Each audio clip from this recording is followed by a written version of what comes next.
Audiolité, le podcast littéraire du Goethe-Institut Paris. Audiolité, der Literaturpodcast des Goethe-Instituts Paris.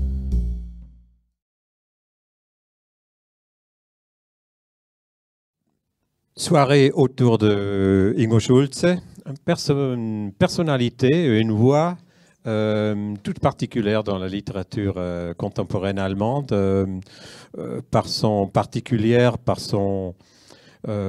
humour, sa légèreté, sa plaisanterie, et combiné à une profondeur, comme disait Barbara Honrath. Une vie qui a commencé en RDA comme wie es im Bilde steht, wie es im Buch steht, langue de bois, un peu rigide, en même temps entre les personnes, entre les gens, les habitants, une humanité manifeste et un talent particulier de l'autodérision dans les situations actuelles. Dans cette situation, une des particularités d'Ingo Schulze est de mettre face aux grands événements qui se sont produits, disparition d'un pays, apparition d'un autre pays, enfin d'une Allemagne plus grande, et aboutissement de la mondialisation sous le signe du capitalisme.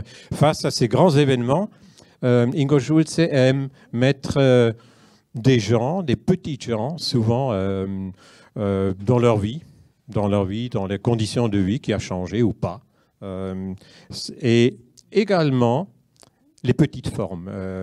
Il apprécie particulièrement la petite forme, c'est-à-dire le récit court, la nouvelle, die Kurzgeschichte même. Barbara Honrath a déjà mentionné les 33 moments du bonheur en 1995. La carrière littéraire d'Ingo Schulze a commencé après la chute du mur, ce qui a une certaine importance. Très lu, très apprécié, les Simple Stories, 98, je crois, oui. Handy, 13 Geschichten alter Meister. Vous voyez, il aime bien les chiffres, Ingo Schulze. Il nous s'expliquera peut-être sur cette question aussi tout à l'heure. Mais il s'est aussi attaqué au roman relativement tard, mais en 2005, Neue Leben, Vie nouvelle, un roman épistolaire. Comme nous venons de l'entendre, il a étudié la littérature classique et il maîtrise très bien le jeu avec les formes anciennes. C'est le cas dans ce roman épistolaire. Adam und Evelyn, autre roman, 2008, et maintenant ce gros pavé, osons-nous dire, que nous avons entre les mains. Nous suivons dans ce livre, beaucoup d'entre vous l'ont peut-être lu, mais quelques mots pour ceux qui ne l'ont pas encore lu, pour se faire une petite idée. Nous suivons le personnage, Peter Holz, personnage titre de ce roman, sur un quart de siècle, 1974-1998. En 1974, Peter Holz a 12 ans. Ah tiens, c'est bizarre. L'âge exactement de Ingo Schulze, comment ça se fait-il? Il vit dans cette DDR que j'ai esquissée tout à l'heure, pur jus, DDR pur jus. Ses parents sont morts, ou peut-être effectivement pas tout à fait. Il apprendra que ce n'était pas tout à fait ça. En tous les cas, c'est ce qu'on lui racontait. C'est pour ça qu'il vit dans un orphelinat, mais en fait pas tout à fait, parce qu'il vient de fuguer. Il a quitté l'orphelinat, il aimait bien le directeur qui a été muté, il est à la recherche de ce directeur. Il trouve des parents adoptifs avec lesquels il grandit. Ses convictions, mon Dieu, ses convictions sont socialistes plus qu'il y a de socialistiquement correct. C'est-à-dire il répète très volontiers et de toute la profondeur de son cœur nous ne serions rien sans l'Union soviétique et des choses comme ça. Disons, c'est un endoctriné heureux. Il découvre aussi en même temps l'Église, la foi chrétienne, et ça lui va très bien. Ça ne pose pas de problème. Il trouve même que les deux, il en a besoin des deux. L'un ne va pas sans l'autre. Et avec ça, il passe la chute du mur, die Wende, comme on appelle ça en Allemagne, d'une situation à l'autre, allègrement, pour, là, toujours sans problème, marier les règles du capitalisme après. Il devient millionnaire dans l'immobilier, tout en condamnant le capitalisme, bien sûr, et tout ça aboutit dans une fin spectaculaire à la fin du roman. Nous y reviendrons. Donc, ce Peter Holz, un simplet, disons, un Candide, mais auquel la franchise réussit et la naïveté réussissent très bien. Le bonheur, qui est mentionné dans le titre, il mène une vie heureuse. Tout ce roman est une espèce de machinerie de paradoxe, machinerie à paradoxe, dont le carburant, justement, serait la naïveté. Peut-être un mot simplement, avant d'entrer en matière, vraiment un mot sur la forme. C'est un roman inspiré, toutes les critiques l'ont remarqué, l'ont mentionné, inspiré de ce qu'on appelle le Schelmenroman. Le Schelmenroman, quelque chose qui n'existe pas tellement sous cette forme-là en France, le Schelm, le coquin, le farceur. En français, on parle parfois de roman picaresque. C'est très approximatif. Ce n'est pas, on y reviendra peut-être aussi à cette question. Donc, extérieurement, c'est un récit fait d'une série d'épisodes, de courts épisodes, divisés en 10 livres et plus d'une centaine de chapitres, chacun avec un petit chapeau, là aussi, c'est une tradition. Chaque chapitre avec un chapeau burlesque, un peu en décalage. La critique de ce livre, qui était très, très, très positive en Allemagne, effectivement, la critique a évidemment souvent mentionné, fait le parallèle avec le fameux Simplicissimus de Grimmelshausen du XVIIe siècle, 1669. Je n'y insiste pas. Moi, je proposerais, on pourrait aussi faire une autre parallèle, peut-être un peu plus caché.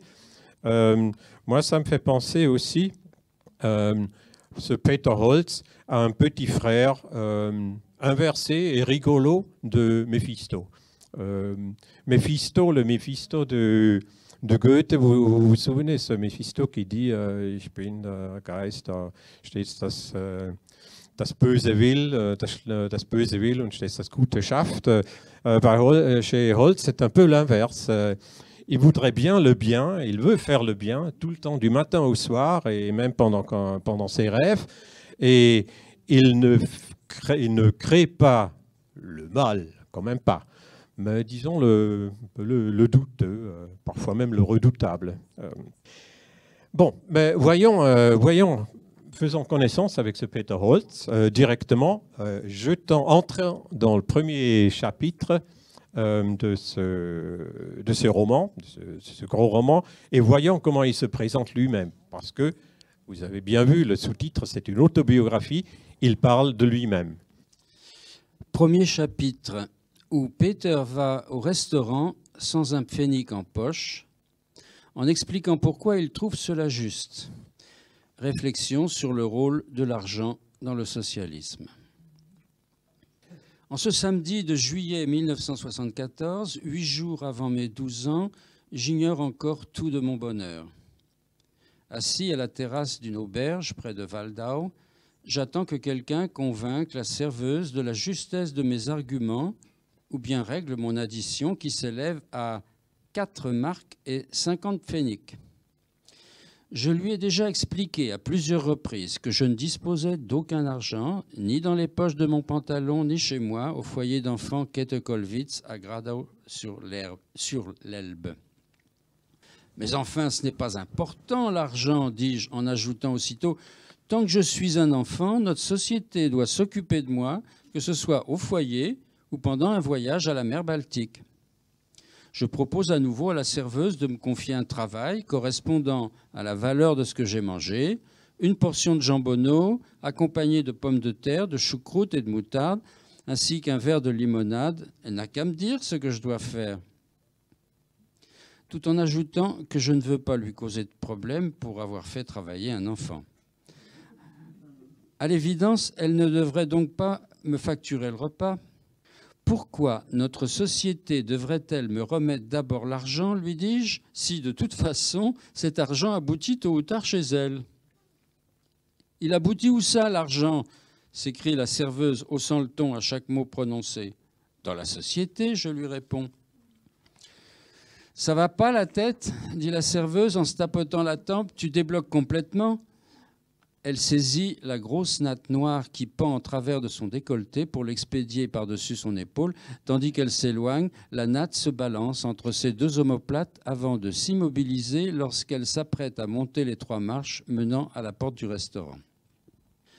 Comme toujours en semblable situation compliquée, je tente de garder la tête froide et de réprimer la déception que j'éprouve à constater que même les adultes peuvent aujourd'hui encore faire preuve de manque de clairvoyance. Paul Le Chao, que ferait-il à présent? Je regarde le ciel. Observer les nuages, disait-il, serait la meilleure manière de se reposer quand vient à vous manquer l'énergie pour étudier. Ensemble, nous avons toujours découvert quelque chose dans la forme des nuages. D'énormes hérissons, crabes, ours ou lièvres défilaient au-dessus de nos têtes. Mais certains jours, nous avons aussi aperçu les pionniers de la lutte pour notre cause, Ernst Thälmann ou Rosa Luxembourg, et même, une fois, Lénine, menton pointé vers l'avant. Mais aujourd'hui, aucun nuage ne veut se métamorphoser. Dois-je prendre mes jambes à mon cou? Mais ce serait faire passer mes propres intérêts avant ceux de la société. Et en fin de compte, la serveuse prendrait son égoïsme pour de la vigilance. Entre-temps, l'affluence est telle que plusieurs clients attendent et qu'un serveur les repousse à l'entrée pour qu'ils fassent gentiment la queue. Je vais faire une dernière tentative pour convaincre la serveuse. « La queue, c'est derrière !» crie un homme. J'ai failli trébucher lorsqu'il m'a attrapé par le coude pour me tirer en arrière. « Tout au bout !» ajoute la femme à côté de lui. « Je dois parler à ma serveuse, dis-je. J'ai déjà mangé et bu, mais la serveuse insiste pour que je paye. » Je les regarde l'un après l'autre, mais personne ne me répond. Lorsque finalement je commence à exposer à nouveau que cela n'a aucun sens d'utiliser de l'argent dans le socialisme, la femme me fixe d'un air pincé et montre derrière elle avec son pouce. « Tout au bout derrière !» répète-t-elle. Comme la serveuse ne revient pas, je me résous à barrer le chemin au serveur. « T'as pas les yeux en face des trous ?» me dit-il en me poussant de côté, passant rapidement dans ses souliers noirs vernis. « Ce n'est pas ainsi que tu trouveras une place, me dit sans élever la voix un homme d'un certain âge, dont le pantalon beige est retenu à hauteur du nombril par une mince ceinture blanche. Ce n'est pas une place que je cherche, dis-je en me retournant à nouveau, parce que le serveur est de retour, son plateau vide sous le bras. En marchant d'un pas rapide à côté de lui, je renouvelle ma demande. « Ce garçon a une requête, dit l'homme aimable au pantalon beige en sortant de la queue. C'est votre devoir de lui répondre. » Quand le serveur réapparaît, il me tend un livre et un stylo bille. « Ça s'appelle Reviens, compris ?» fait-il sans s'adresser à moi, mais en dirigeant son regard vers l'homme aimable qui a repris sa place dans la file des gens qui attendent. « Maintenant, tu dois avoir aussi le courage d'écrire, dit l'homme aimable. Sur la reliure de faux cuir, je déchiffre le mot « livre d'or ». Comme il n'y a aucune chaise de libre, je m'assieds sur la barrière rouge et blanche qui longe la route, mon sac de camping posé à mes pieds. J'ouvre avec précaution le livre d'or. Les premières pages ont été arrachées. Le restant ressemble à des tartines grignotées. Le livre d'or commence par des photos de mariage. Il y en a même 2 en couleur, puis un avis. Le texte n'est pas long. Je reconnais quelques lettres et tente de former des syllabes pour ensuite les mettre bout à bout. J'ai une faiblesse en lecture et en écriture très importante. C'est ce qu'on pouvait lire dans l'appréciation sur mon bulletin. Mais la note porte d'abord sur mon expression orale. Je ne parviens pas à saisir le sens de toutes les phrases. Lorsque je reprends depuis le début, je commence à comprendre que cet avis porte sur les toilettes pour dames, ce qui me facilite la compréhension. Toutes les toilettes seraient hors d'usage. C'est avec une indignation croissante que je prends connaissance de cette situation concrète. En conclusion, elle n'a même pas osé faire la petite commission. La personne qui a signé, Dagmar Freudenthal, exige une prise de position de l'équipe responsable de ce restaurant, entreprise d'État. Puis, une adresse est indiquée. Je suis impressionné par le caractère factuel et la richesse de détails de ce qui est écrit. C'est comme ça que j'aimerais pouvoir exprimer mes idées. Mais comme je me suis patiemment exercé à écrire les mots d'ordre du 1er mai, je peux maintenant en faire usage de façon autonome. Vive la satisfaction des besoins primordiaux. Jean Bonneau et limonade, j'en suis convaincu, c'était le bon choix. À bas l'égoïsme personnel, à bas la propriété privée, écris-je ensuite. Le collectif du restaurant fera le lien entre mes revendications et sa situation concrète, en discutera, mettra un terme à son comportement erroné et s'améliorera.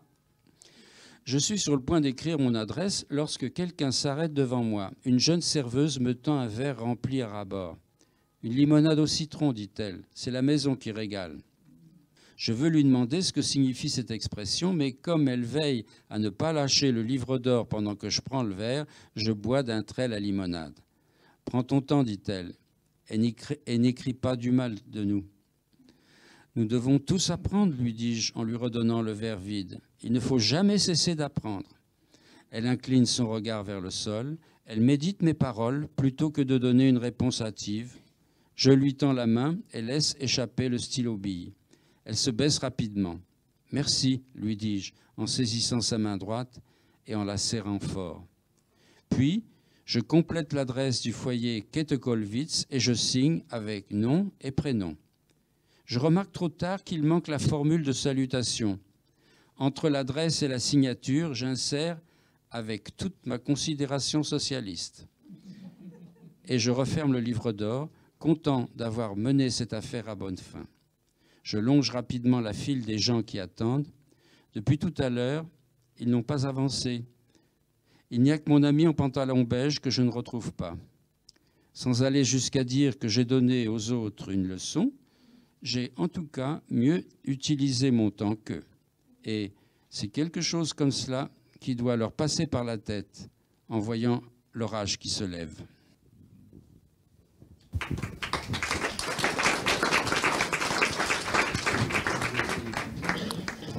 Ben voilà, vous avez vu un peu l'énergumène, ce petit raisonneur qui fait la leçon socialiste à tout le monde, un peu à tout le monde. Personnage attachant mais agaçant en même temps.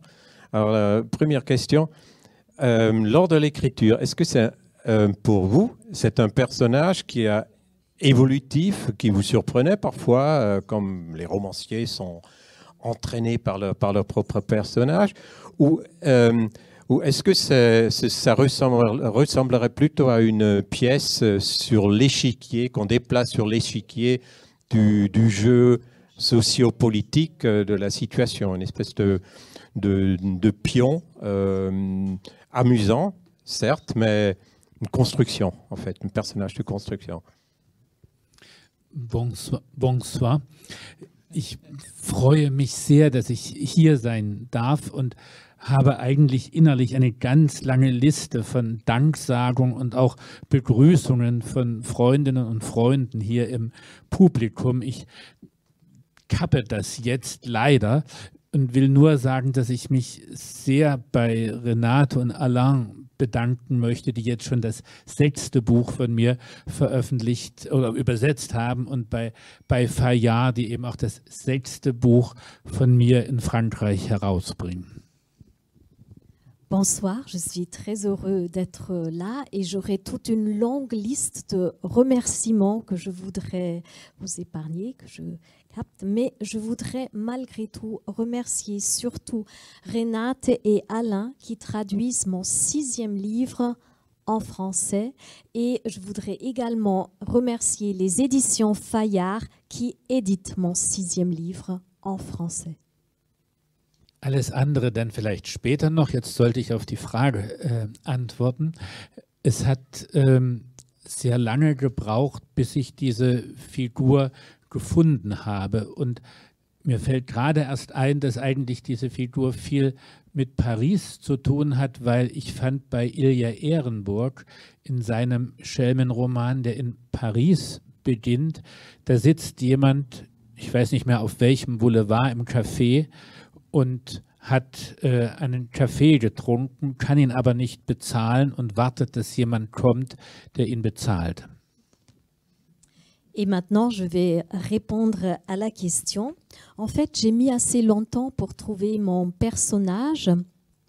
Et ce personnage a aussi une relation avec Paris parce que j'ai lu le roman de Ilja Ehrenburg, le roman picaresque d'Ilja Ehrenburg, dans lequel un personnage principal, le protagoniste, se trouve dans un café à Paris sur je ne sais quel boulevard et il n'a plus d'argent, il a consommé un café et il attend quelqu'un qui va le payer pour lui.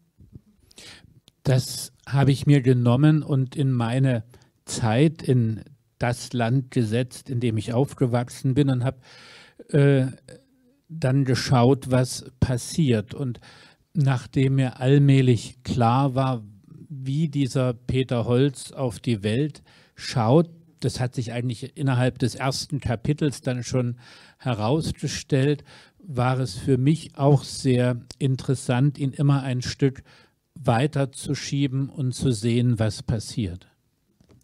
Et donc, ces données, je les ai transposées à l'époque et dans le pays où j'ai grandi et j'ai regardé ce qui allait se passer. Et Peter Holz regarde le monde d'une façon qui s'est clarifiée pour moi dès le premier chapitre. Et ensuite, je l'ai juste toujours poussé un peu plus loin et puis j'ai regardé ce qu'il faisait dans la nouvelle situation. In gewisser Weise war es tatsächlich wie Schachspiel, aber wie schlechtes Schachspiel. Also ich bin ein schlechter Schachspieler. Ich mache immer einen Zug und dann interessiert mich, was passiert jetzt. C'était en quelque sorte effectivement comme un jeu d'échecs, mais comme un mauvais jeu d'échecs parce que je suis un très mauvais joueur. Et donc, j'ai toujours avancé le pion et j'ai regardé ce qui allait se passer. Ja, merci beaucoup. Évidemment, oui, on s'intéresse toujours s'il vous a échappé. Est-ce qu'il y a eu des moments que ce personnage vous a échappé, vous avez voulu le pousser à gauche, il a fait un pas à droite? Das Problem war eigentlich immer nur, wenn so reagierte, wie ich reagiert hätte, dann wurde es sofort langweilig. Le problème était simplement s'il avait réagi comme j'aurais moi réagi, je crois que ça serait devenu immédiatement très ennuyeux.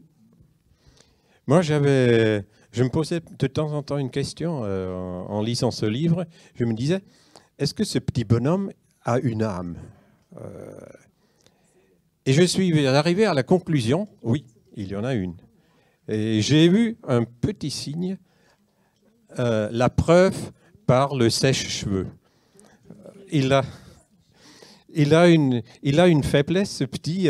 Dès qu'il est contrarié, dès qu'il a un problème, il se précipite sur son sèche-cheveux et avec jouissance, il se met au milieu de ce souffle chaud ou tiède où je trouve il y a quelque chose comme une âme qui nous fait signe. Peut-être c'est complètement à côté de la plaque, mais est-ce que, disons autrement dit, là on peut peut-être élargir même à d'autres livres, ce qui est frappant, j'ai l'impression aussi, dans d'autres livres, vous avez une certaine retenue à l'égard face à vos personnages. Vous ne voulez pas les bousculer dans leur vie intime. Vous restez un peu à l'extérieur et vous leur laissez leur intimité. Vous les regardez de l'extérieur, genre un peu comme le botaniste qui va herboriser avec ses personnages. La psychologie ne vous intéresse pas trop. En plus, dans le Schelmenroman, elle n'a pas d'un grand intérêt. Jeder Stil ermöglicht ja etwas und hat dann auch wieder seine Grenzen. Und in einem Picaro-Roman kann man nicht mit Psychologie arbeiten. Aber der Peter ist relativ einfach gestrickt. Der ist auch ein Holztopf, aber das ist vielleicht auch die Chance, wenn man diesen Holztopf mit den anderen Figuren konfrontiert. Deshalb muss da so viel gesprochen werden.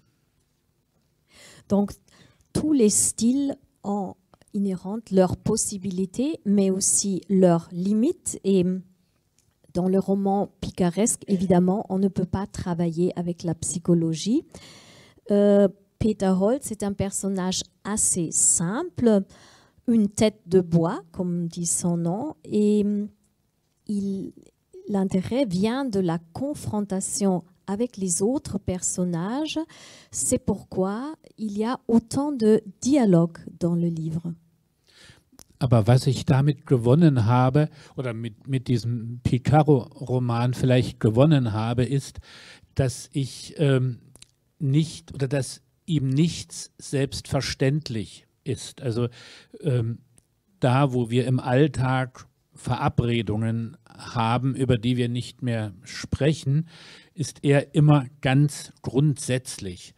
Und das fand ich interessant, diese Differenz zu unseren Selbstverständlichkeiten, zu unserem Alltagsleben. Et donc, dans le roman picaresque, il y a l'avantage que pour le personnage, rien ne va de soi, rien n'est naturel. Et là où nous, dans notre vie quotidienne, nous avons nos accords qui font que nous ne discutons plus les choses, pour lui, à chaque fois, il y a la difficulté et la nécessité de les rediscuter. Und er nimmt eben den Osten beim Wort und nimmt den Westen beim Wort. Und das war für mich interessant. Also jetzt nicht nochmal den Osten zu kritisieren und den Westen zu kritisieren, sondern ihn eigentlich durch Affirmation beim Wort zu nehmen und zu schauen, was kommt dabei heraus. Et donc le personnage prend au mot à la fois l'Est et l'Ouest. Et pour moi, ce n'était pas intéressant de critiquer une nouvelle fois l'Est ou l'Ouest, mais effectivement de regarder ce qui se passerait si on prend l'Est et l'Ouest vraiment au pied de la lettre. Wobei es sehr schwer war, ihn zum Kapitalismus zu überzeugen, aber es ist mir gelungen. En fait, c'était assez difficile de le convaincre du capitalisme, mais j'espère et je crois que j'y suis parvenue. Oui, vous êtes parvenu parce que tu es parvenu parce que nous avons affaire à un schelm, justement. Et à ce propos, une question peut-être à Alain et à Renate aussi. Cette figure du schelm, bon, c'est une figure qui est liée, qui a ses racines dans la tradition allemande. En traduisant, qu'est-ce que vous aviez comme horizon, comme figure, comme personnage, comme modèle en tête? Bon, on peut penser, je ne sais pas, au modèle rabelaisien, mais ce serait trop, c'est pas tout à fait, c'est pas ça. Lui,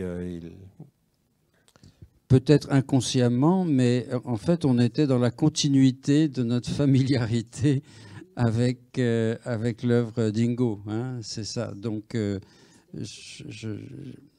consciemment, clairement, on ne s'est pas référé, même si, bien sûr, on a en tête y compris d'une façon formelle, chaque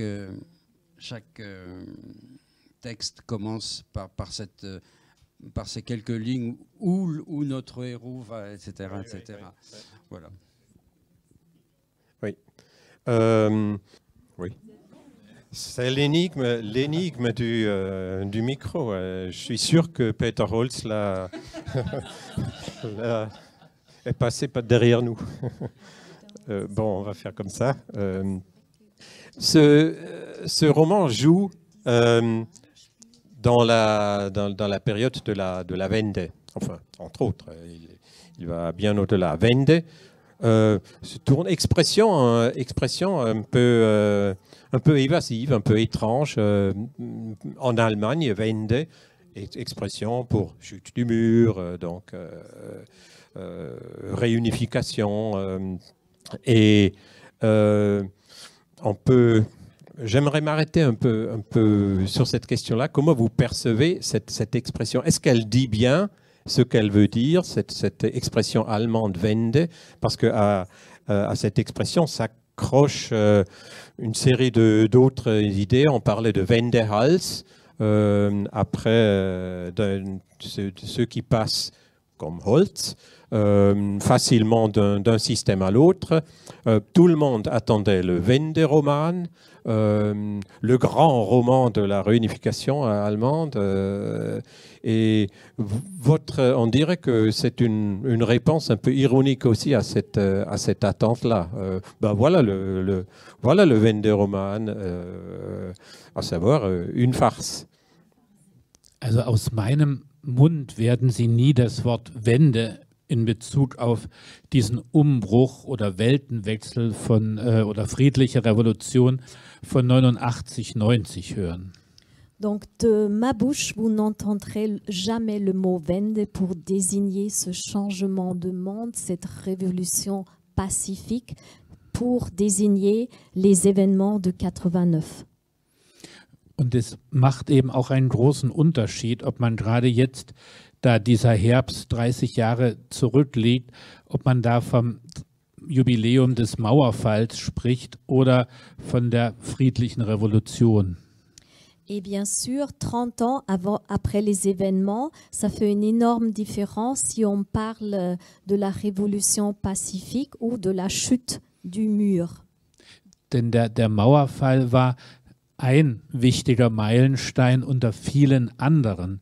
Das viel Wichtigere war wirklich diese Selbstermächtigung, die hat natürlich früh und verborgen angefangen, aber die dann Ende September und vor allem im Oktober stattgefunden hat.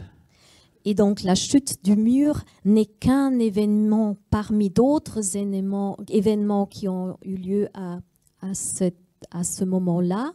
Ce qui est peut-être plus important, c'est la prise de pouvoir du peuple ou la prise en main du peuple qui a commencé de façon beaucoup plus discrète et silencieuse déjà en septembre et en octobre.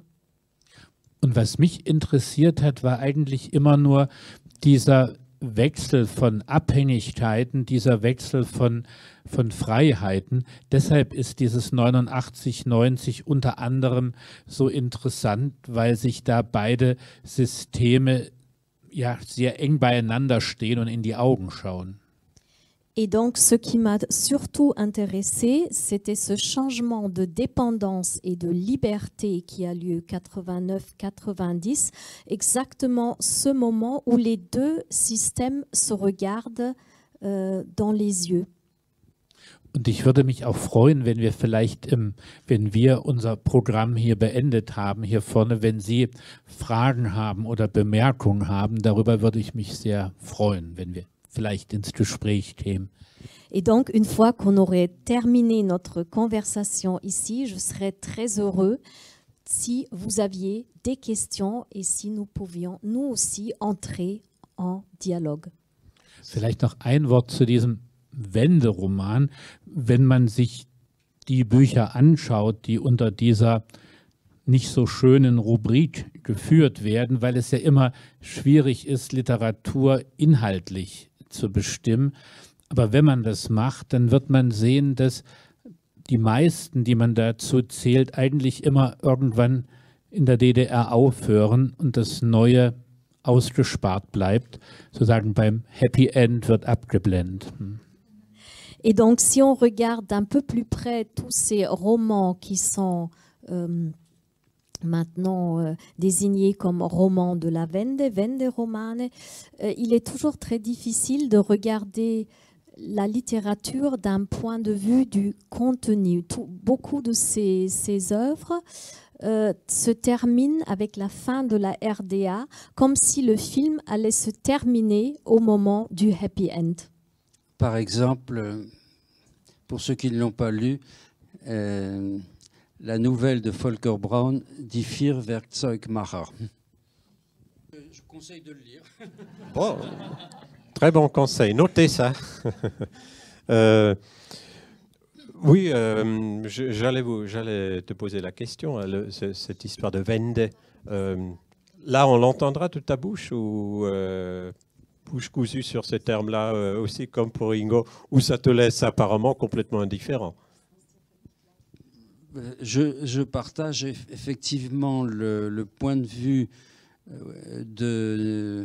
d'Ingo, de Volker et d'autres amis sur cette période, c'est-à-dire qu'il y a une période vraiment qu'on peut qualifier de révolutionnaire, de l'automne 89 jusqu'au printemps 90, et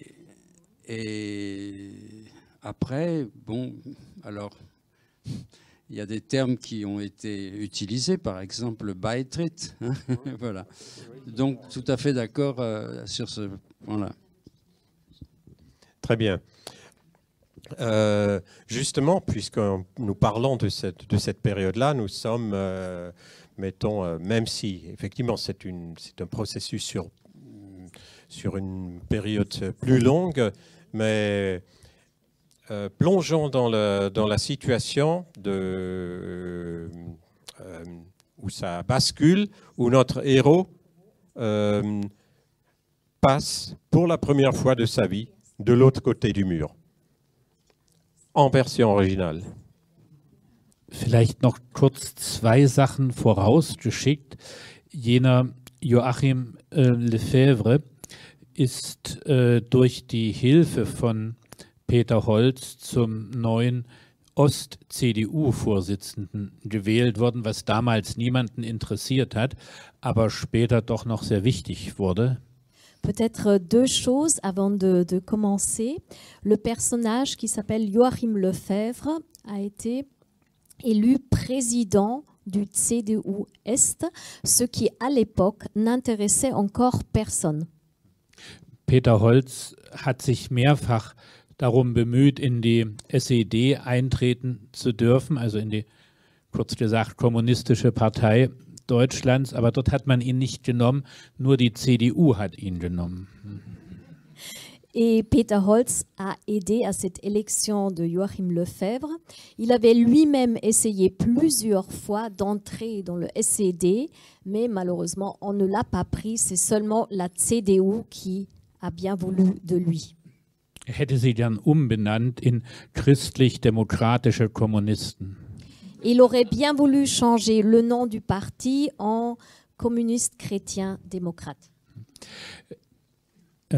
Zwei Dinge, um dieses 16. Kapitel aus dem Buch 5 zu verstehen, ist, dass von dieser Ost-CDU das sogenannte Zentralorgan war, hieß Neue Zeit.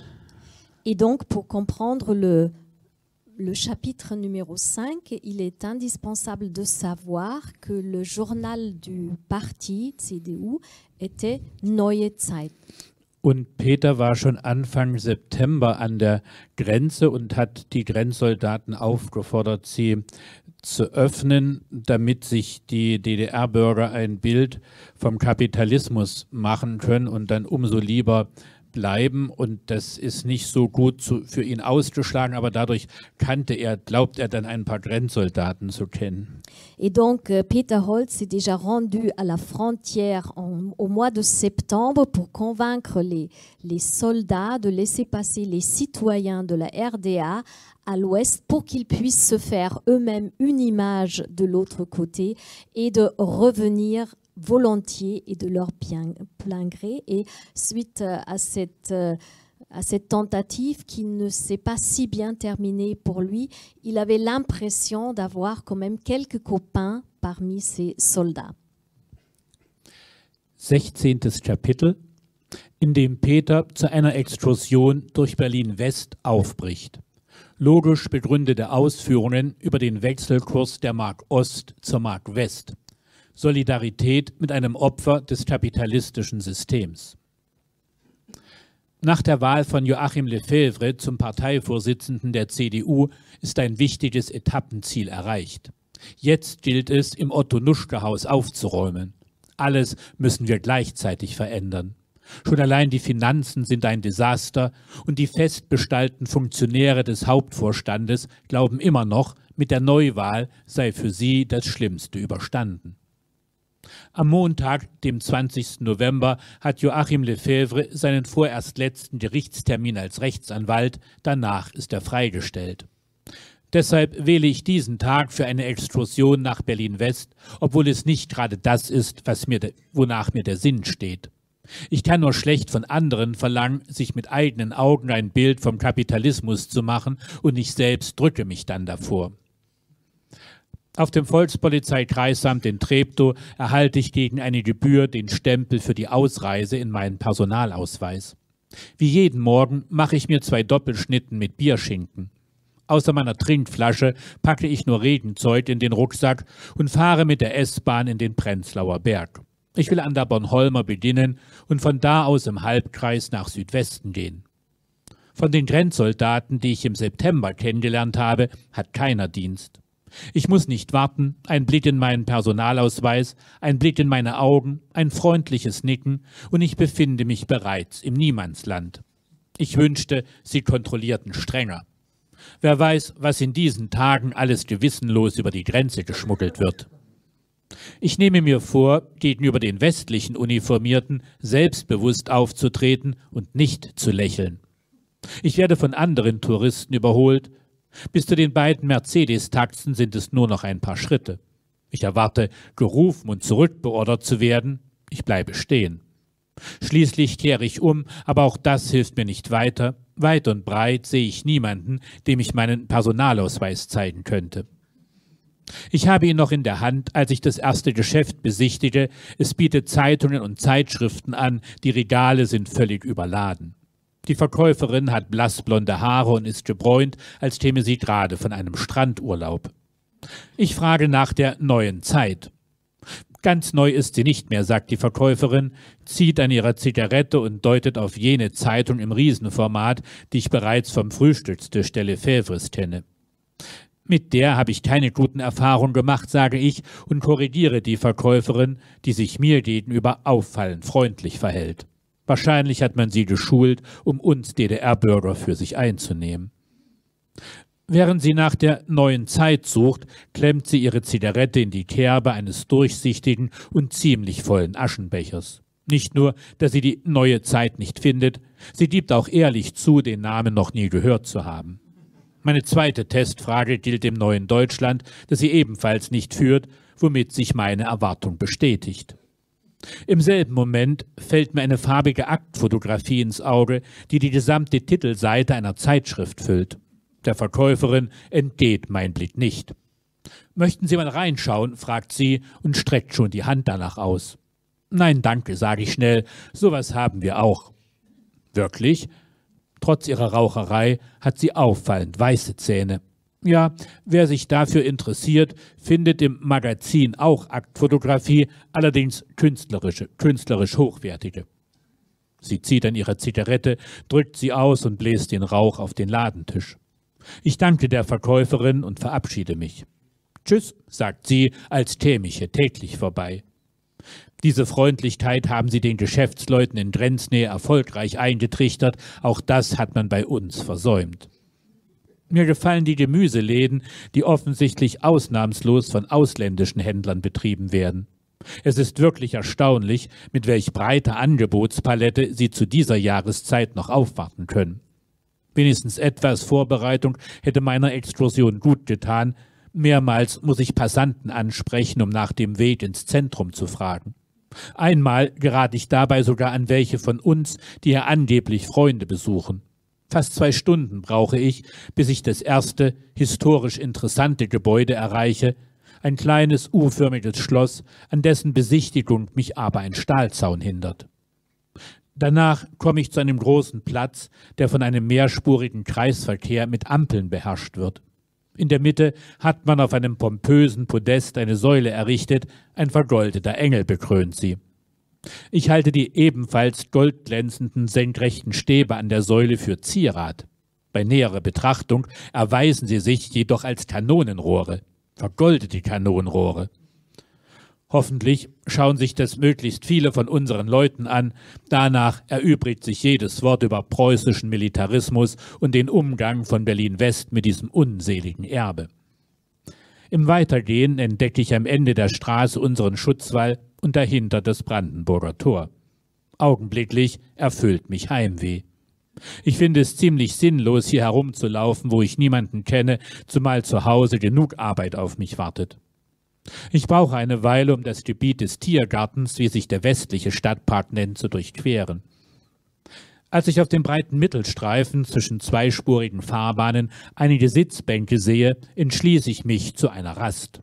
Die Pause habe ich mir verdient. Neben einem älteren Mann, der ein Rollwägelchen voller Altstoffe bei sich hat, ist noch Platz.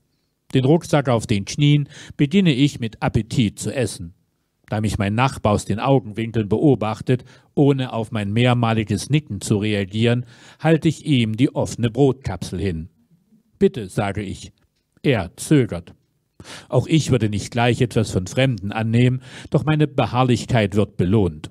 Langsam greift seine Hand, sie hat schwarze Fingernägel und ist überhaupt dunkel vor Dreck und noch dazu geschwollen, als wäre sie erfroren, nach der anderen halben Doppelschnitte. Mit dem Daumen hebt er die obere Brotscheibe ab und beißt in die untere, in die mit dem Bierschinken. Sein Unterkiefer bewegt sich seitlich hin und her, als rutscht er beim Zubeißen immer wieder ab. »Schmeckt's?« frage ich, um nicht so stumm neben ihm zu sitzen. Er wendet sich mir zu, doch statt zu antworten, mustert er mich eingehend und ohne Scheu. Nicht nur sein Mund, seine ganze untere Gesichtshälfte zittert beim Essen. »Ist etwas Verwunderliches an mir?« frage ich schließlich. Er tut, als hätte er meine Frage nicht gehört. Gern würde ich etwas trinken, allerdings müsste ich ihm dann auch etwas anbieten, wovor ich mich angesichts des eingedickten Speichels in seinen Mundwinkeln scheue. »Wo kommst denn her?« will er dann unvermittelt wissen, während ich bereits zusammenpacke. »Aus Berlin«, sage ich. Aber natürlich reicht das in Berlin-West als Erklärung nicht aus. »Aus der Hauptstadt der DDR«, füge ich hinzu. Ohne eine Regung zu zeigen, starrt er mich an. Ich will es gerade lauter wiederholen, als er langsam und genüsslich, als lutscht er jede Silbe wie ein Bonbon, »aus der Hauptstadt der DDR«, wiederholt, »aus der Hauptstadt«. Und nach einer kurzen Pause, in der er weiterkaut und zugleich mit dem Mund nach Luft schnappt, »Er kommt aus der Hauptstadt«. Ich nicke. »Aus Berlin-Treptow.« Irgendeine Erinnerung scheint ihn zu überwältigen. Hat er Tränen in den Augen? Lacht er? Es ist tatsächlich ein Lachen, das von ihm Besitz ergreift. »Nicht mehr viel los mit deiner Hauptstadt, was?« brüllt er und lacht lauthals, als sollte ich auch noch den letzten der schwarzen Stummel in seinem Mund sehen und den Brotmatsch mit Bierschinken dazwischen. Eine Träne sucht sich ihren Weg über seine Wange. »Nichts los, ist aus mit der schönen DDR!« Er muss furchtbar husten, Brotkrümel fliegen umher. Ich bleibe ruhig, auf Provokationen bin ich vorbereitet, obwohl sie mich von jemandem wie ihm, der offensichtlich ein Proletarier ist, enttäuschen. Doch das kapitalistische System hat ihn bereits derart erniedrigt, dass er zum Lumpenproletarier herabgesunken ist, der sich für alles hergibt, auch wenn er damit seine eigenen Interessen verrät. Aber ich will nicht voreingenommen sein und ihn als Gegner abstempeln. Ich muss ihn historisch begreifen, als Produkt dieser Gesellschaft und ihm klar machen, wer seine wahren Feinde sind. Deshalb bleibe ich sitzen. Er schiebt sich den Rest der Bierschinkenhälfte in den Mund und wischt sich mit dem Rücken der freien Pranke über die Lippen. »Hast du dir gekauft für deinen Begrüßungshuni, hä?« »Ich hab mir nichts gekauft«, sage ich. »Nichts gekauft? Gibt's nicht. Kaufen alle hier.« »Was soll ich denn kaufen?«, frage ich. »Bei euch gibt's ja nichts, deshalb kommen sie ja alle.« »Bei uns gibt's genug«, sage ich. »Immerhin haben Sie gerade ein Brot mit Butter und Bierschinken gegessen. Das ist ja wohl nicht nichts, wie Sie sagen.« »Oh, bist du sauer? Soll ich fein Danke sagen, Pfötchen geben? Willst du wieder?« Er hält mir die obere Hälfte hin. »Nein, ich habe Ihnen mein Brot gern gegeben. Ich sage nur, dass das nicht nichts ist, wie Sie behaupten.« Er sieht mich wieder an. »Wenn du nichts kaufst, kannst du ja mir geben.« »Was soll ich Ihnen geben?« »Na, den Begrüßungshuni. So was Feines hätte ich auch gern mal.« »Tut mir leid, aber Ihre Landeswährung will ich nicht.« »Nicht abgeholt? Da können die lange drauf warten, dass ich das abhole.« Eine Weile schweigen wir. Ihm fehlen die Schnürsenkel an den Schuhen und Strümpfe sehe ich auch keine. »Wollte ich nicht beleidigen«, sagt er dann beinahe freundlich und beißt in die dünn mit Butter bestrichene Hälfte. »Schönen Dank auch für die Stulle. Wenn du das nicht machst, kannst du ja für mich machen, so ein feiner Huni.« »Können Sie von Ihrer Rente nicht leben?« »Was denn für eine Rente?«, fragt er und glotzt mich an. Welch dummer Fehler von mir. Offenbar sieht er wesentlich älter aus, als er tatsächlich ist. Ich will ihn schon nach seiner Arbeit fragen, beherrsche mich aber gerade noch rechtzeitig, als mir einfällt, dass es hier ja Arbeitslosigkeit gibt und ich ihn damit ein weiteres Mal beschämen würde. »Was?«, fragt er, obwohl ich gar nichts gesagt habe. »Wie viel gibt's denn hier für das Kilo Altpapier?« Ich deute auf seinen Karren, an dessen Rand etliche Zeitungen stecken. Versteht er meine Frage nicht? Ich erkläre ihm, dass bei uns das Kilo Zeitungen 15 Pfennige bringt, für Flaschen und Gläser jeweils 5. Am meisten fahre ich fort, bringt Schrott, aber den gibt's kaum noch, der ist immer schnell weg. Zeitungen und Gläser gibt's überall. »Kannst du mir nicht den Huni holen?«, fragt er. »Nein«, sage ich, das darf man nicht machen. Das ist ein Trick. Es wird von Ihren Steuergeldern bezahlt, kommt aber nur den Geschäftsleuten zugute und soll unseren Bürgern den Kopf verdrehen. 3-mal Nein muss jeder da sagen.« »Was bist denn du für ein Vogel?«, sagt er vor sich hin.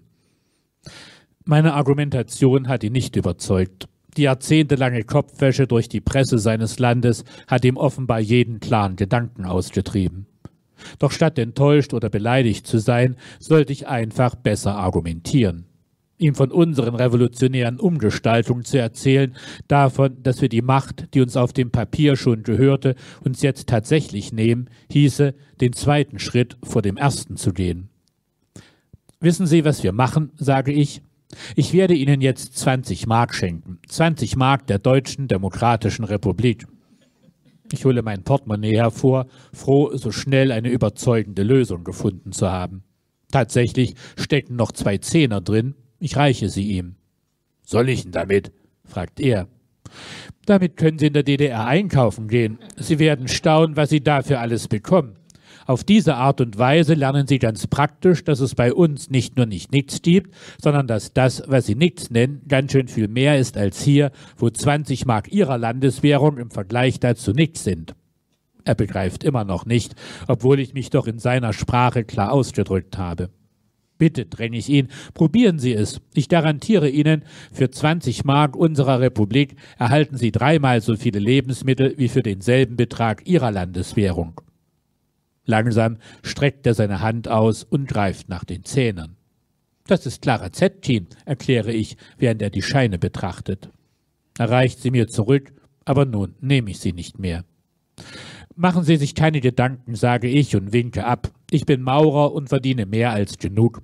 Wenn Sie bei uns bleiben wollen, weil wir das Recht auf Arbeit verwirklicht haben und auf kostenlose medizinische Versorgung, wenn also Ihre Zähne in Ordnung gebracht sein werden und Sie eine Arbeitsstelle gefunden haben, dann erinnern Sie sich vielleicht daran, dass es diese 20 Mark gewesen sind, die Ihr Leben verändert haben. Bei uns wird jeder gebraucht. Auf Wiedersehen.« Ich stehe auf und halte ihm zum Abschied die Hand hin. Er braucht eine Weile, bis er seine Rechte erhoben und zu meiner buxiert hat. Sie ist klebrig, trotzdem drücke ich sie fest und lange. Er soll wissen, wer seine wahren Verbündeten sind.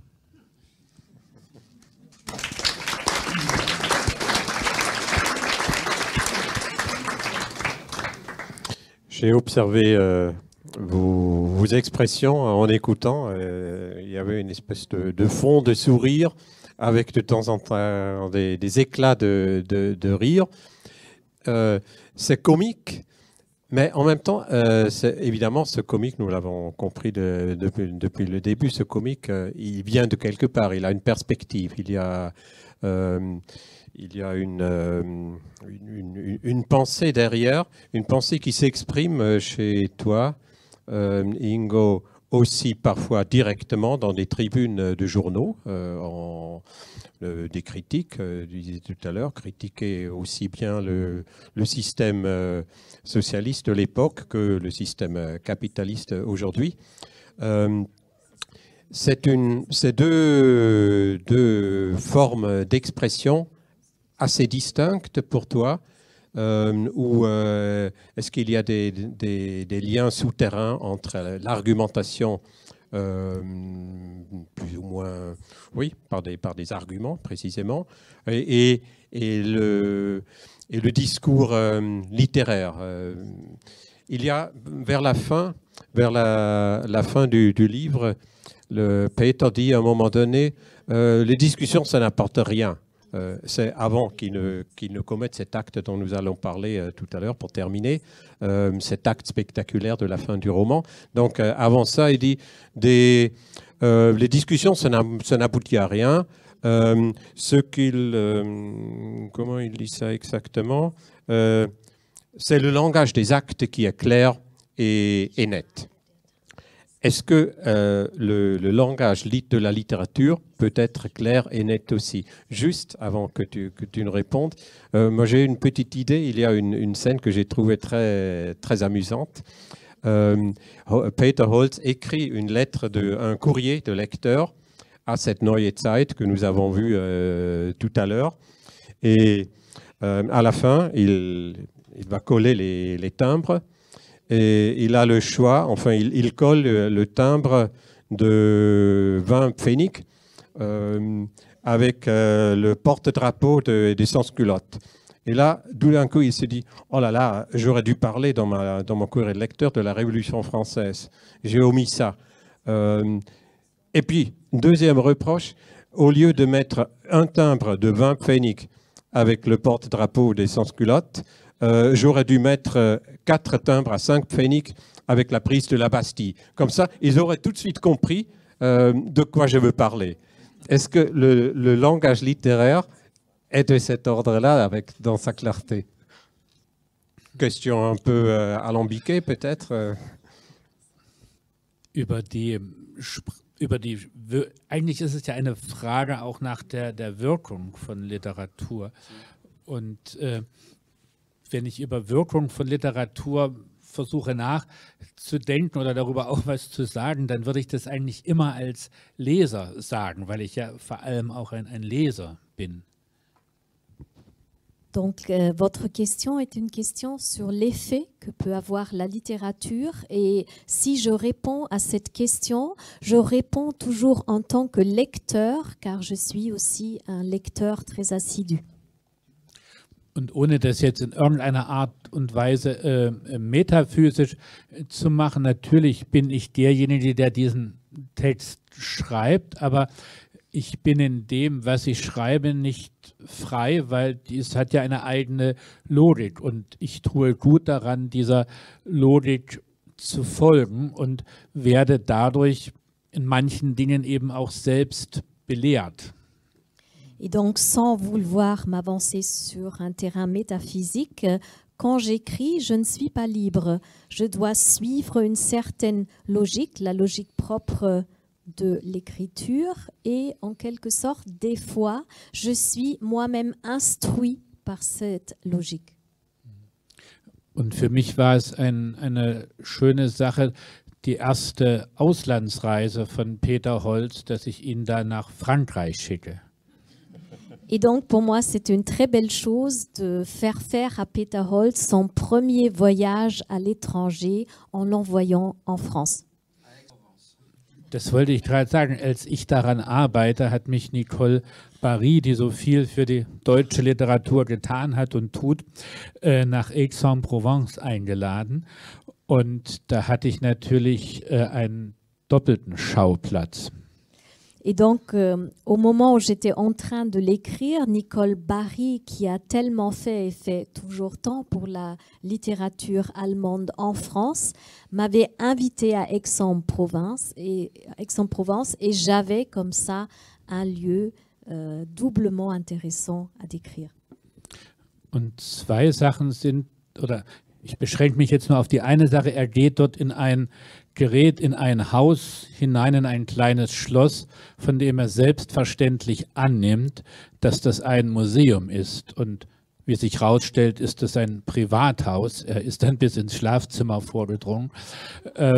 Und er wundert sich, dass nach der Französischen Revolution immer noch Adlige in Frankreich da sind. Et donc, il trouve dans la ville une maison qui est un petit château et bien entendu, pour lui, ça doit être un musée, mais ça n'en est pas. Il s'avance dans les pièces jusqu'à la chambre à coucher et il constate avec un grand étonnement qu'en France, après la Révolution française, il y a toujours des aristocrates. Und in Frankreich trifft ihn aber auch ein Schock, weil er, als er da spazieren geht, für einen Moment, nur für einen Moment denkt, könnte nicht alles so bleiben, wie es ist. Und bei den Rezensionen hat sich die eher konservative Presse darauf bezogen und gesagt, das bleibt den Linken dann immer noch als ein Ausweg. Et donc, lorsqu'il se promène en France, il subit une sorte de choc et il se dit, est-ce que peut-être tout pourrait rester comme c'est? Et dans la critique allemande, on a écrit, ça restera toujours à la gauche comme excuse. Oui, on va bientôt passer la parole à la salle et j'ai deux questions encore qui me brûlent sur la langue. Vers la fin, donc, il y a cette espèce d'apothéose fulgurante et éclatante. Notre héros a le problème qu'il a trop d'argent. Alors, explique-t-il, il y a une rencontre avec Schröder qui se prépare à être chancelier, qui est candidat. Holz donc il a réussi dans l'immobilier, mais il est aussi dans le domaine des artistes très présent. Et à ce titre-là, il est invité avant les élections par Schröder. Il explique au futur chancelier combien c'est difficile d'avoir trop d'argent et d'éviter que les banques fassent tous les malheurs avec l'argent qu'on possède. Et à la fin, il trouve, je crois on peut le dire sans déflorer les plaisirs de la lecture, il invente un moyen pour se débarrasser de cet argent-là par un grand happening. À savoir, il a déjà, dès le début, je crois, si je me souviens bien, dès qu'il avait le premier Westmark en tête, ça finit en fumée. Il a un côté pyromane et effectivement, il se lance dans une grande manifestation où il brûle des centaines de milliers de D-marks sur la place publique. Évidemment, pour les Français, ça évoque quelque chose d'un peu particulier. Serge Gainsbourg, qui a fait la même chose, mais pour des raisons tout à fait différentes. Lui, il trouvait que le fisc lui prenait trop. Lui, plutôt, il veut se débarrasser de cet argent. Et puisque tout doit être fait pour le bien de l'humanité, que les gens apprennent un peu quelque chose par cette manifestation. Ça, c'est une façon, évidemment, extraordinaire, géniale, est absolument hilarante à lire de ce qui s'est passé. Il y a dans la tradition de la pensée de la DDR une autre ligne, je trouve, qui a conservé une vision tragique. Ici à Paris, on a pu voir il y a quelques jours, enfin il y a 2 semaines, quelque chose comme ça, le film de Thomas Heise, Heimat. Heimat ist ein Raum aus Zeit. La Heimat, c'est un espace fait de temps. Et dans ce film, il y a une discussion avec Heiner Müller. Et le propos final de Heise dans ce film est la chose suivante. Il y a un véritable tragique dans l'histoire allemande. L'Allemagne a toujours raté les révolutions. Et pourquoi les a-t-elle ratées? Il y avait toujours l'Église à côté qui a empêché d'aller trop loin. C'était pendant le Bauernkrieg, et c'était dans cette période dont nous parlons. Évidemment, oui, cette ligne-là qui cherche le tragique. Et le propos de Heise, c'est le suivant. Il dit, puisqu'il n'y a pas eu de cadavres qui sont descendus de Dresde jusqu'à Hambourg par cette révolution, ça a donné quelque chose de bizarre, c'est-à-dire le peuple, au lieu de taper vers les supérieurs et vers le fort, aujourd'hui, il tape vers le faible par la xénophobie dans le pays. Ça, c'est une espèce d'interprétation amplifiant l'histoire vers cette dimension tragique. La simple question à toi, Ingo, est-ce que tu peux être sensible à ça ou cette façon de voir les choses te paraît absurde? Tout à l'heure, tu parlais de la vraie période de ce que tu n'appelles pas Wende, de la vraie période qui est celle où le peuple prend le pouvoir et se soulève, et il l'a fait sans violence. Das wäre jetzt ein 3 Abende füllendes Thema. Ce serait maintenant un sujet sur lequel on pourrait débattre pendant 3 soirées. On réserve les 3 soirées qui viennent. Ich will vielleicht ich will eine Episode erzählen, die wie eine Antwort vielleicht ist. Je vais donc raconter un épisode qui serait peut-être une réponse. Vielleicht werden Sie sich, oder manche werden sich vielleicht erinnern, dass nach der ersten freien Wahl in der DDR, also am 18. März 1990, Otto Schily, der damals noch bei den Grünen war, wenn ich mich recht erinnere, mit einer Banane vor die Kameras trat. Vous vous rappelez peut-être qu'après la première élection libre en RDA qui a eu lieu le 18 mars, Otto Schily s'est présenté avec une banane devant les caméras, qui était à l'époque encore dans le Parti des Verts. Und das sollte bedeuten, die Ostdeutschen haben den Wohlstand gewählt und politisch falsch gewählt. Et cela aurait signifié les Allemands à l'Est auraient voté pour le capitalisme et se seraient trompés. Und das ist natürlich und zu Recht kritisiert worden und er ist aber auch verteidigt worden.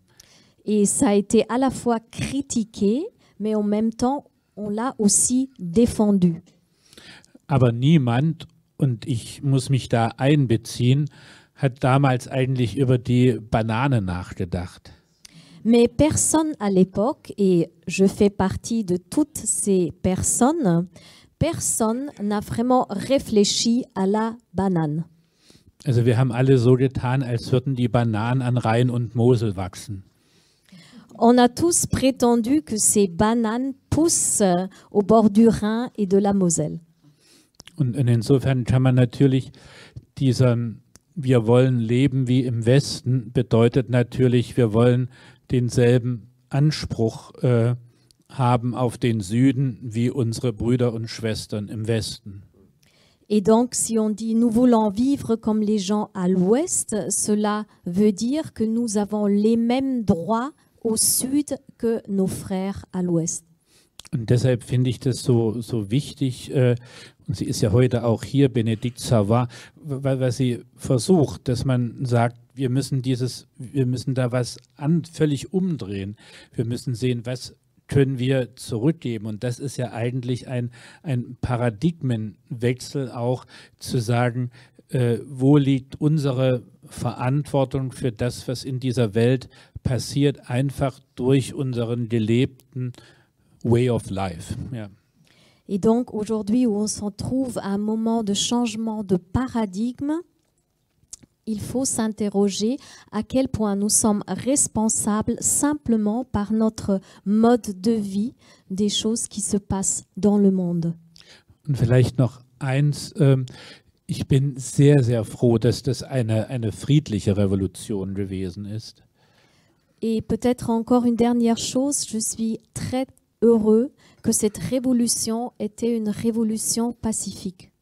Und das liegt natürlich an denen, die da auf die Straße gegangen sind. Und man muss sich jetzt nicht dafür bedanken, dass man nicht erschossen worden ist. Aber dass sich so ein hochgerüstetes System unblutig beiseite hat schieben lassen, kann man sehr vieles interpretieren. Aber letztlich bleibt unterm Strich, sie sind beiseite gegangen. Und das muss man auch im Kopf behalten. Et donc, tous ceux qui ont manifesté n'ont pas été fusillés. Il ne faut pas remercier ceux qui auraient pu les fusiller de ne pas l'avoir fait, mais il faut garder en mémoire que dans un système aussi hautement armé qu'était ce système, ils ont cédé aux manifestants. Et ça, il faut toujours le garder en mémoire. Und ich glaube, wie man auf die DDR schaut, aber insbesondere auf sozialistische Vorstellungen, steht ja noch im Programm auch der SPD, ein demokratischer Sozialismus, wie man darüber nachdenkt, hat viel zu tun, welche Möglichkeiten man in der Zukunft hat. Und dass dieser Rechtsradikalismus hat einen Grund unter vielen, die man jetzt aufzählen könnte, dass alles Linke eigentlich von offizieller Seite jahrelang in die Tonne getreten wurde, also niedergemacht wurde. Et donc aujourd'hui, le socialisme démocratique qui est toujours inscrit aussi dans les programmes du SPD et ce socialisme démocratique dont on a parlé en RDA, si on réfléchit aujourd'hui sur les causes du renforcement de la force de l'extrême droite, il faut garder en mémoire que tout ce qui venait de la gauche pendant des années a été mis en poubelle. Oui, tout à fait, oui. Pour prolonger ça et pour terminer aussi mes questions, peut-être une dernière chose. Justement, quand on regarde, si on essayait de formuler le point de vue qui est derrière le roman, la perspective, et aussi de ce que vous avez expliqué ce soir, je dirais que face à ce qui nous revient là comme désillusion, comme aigreur aussi de la population, avec ses conséquences très concrètes, vous prôneriez une sorte de dissidence de bonne humeur, de dissidence avec une certaine légèreté. Et le propos pourrait être celui, vous disiez avant, disons, tant qu'il y avait encore la RDA, vous étiez dissident, maintenant c'est un autre système qui a pris le dessus, soyez dissident, restez dissident et laissez ce petit espace ouvert de ce que vous venez de dire, de gauche, de fond social-démocrate dans la liberté pour que ça puisse reprendre un peu de corps, un peu de volume. Also ich muss dazu sagen, ich war in der DDR kein Dissident. Wer mich kannte, dem wusste man, wie man dasteht, aber ich habe keine dissidentische Laufbahn in der DDR gehabt. Je dois dire qu'à l'époque de la RDA, je n'étais pas un dissident. Ceux qui me connaissaient aussi mes avis politiques et mes convictions, mais je n'ai pas eu une carrière de dissident. Aber ich bin immer geblieben, weil ich was mit verändern wollte. Und dann kam eben dieser grandiose Herbst 89 und da habe ich, wie viele andere, eben da versucht mitzumachen. Mais je suis toujours restée parce que je voulais contribuer au changement. Et quand l'automne 89 est arrivé, je voulais, comme beaucoup d'autres, participer donc à ces changements. Und das Wunderbare an diesem Herbst war ja, worüber man viel zu wenig spricht, dass eigentlich in allen Bereichen der Gesellschaft hat man versucht, die eigenen Leute an die Spitze zu wählen. Das war also eine Demokratisierung, die vor der Wirtschaft nicht Halt gemacht hat. Man hat versucht, sich dieses Volkseigentum anzueignen. Et donc, à cette époque, on voulait pousser toujours les dirigeants de chaque domaine de la société au sommet. Et cette démocratisation ne s'est pas arrêtée devant l'économie. Und es wäre gut, wenn wir etwas mehr Eigenständigkeit bewahrt hätten, dann hätte es vielleicht wenigstens eine Vereinigung gegeben statt nur eines Beitritts. Und das wäre auch für den Westen gut gewesen, dann hätte sich also auch im Westen was ändern können, statt den Westen in seinem damals schon überholten Dingen nur zu bestärken. Et donc, il aurait été formidable si on avait pu conserver un peu de cette autonomie et qu'au lieu d'une adhésion à la République fédérale, il y aurait eu une vraie réunification et aussi la possibilité de changer des choses à l'Est qui étaient déjà figées dans ce qui est aujourd'hui et à l'époque déjà était dépassé. Und wenn man genau hinschaut, hat man ja immer Komik und Tragik zusammen. Und außerdem, finde ich, sollte man den Schweiß, den ich zur Genüge produziere beim Lesen, nicht spüren. Et donc, si on regarde de très près, on voit toujours simultanément le comique et le tragique. Et en même temps, je voulais qu'on ne ressente pas et qu'on ne voit pas toute la sueur que je produis en écrivant. Vous aurez donc l'occasion de poser vos questions que vous n'aurez pas encore posées à Ingo Schulze. Merci beaucoup pour votre attention et à une prochaine fois.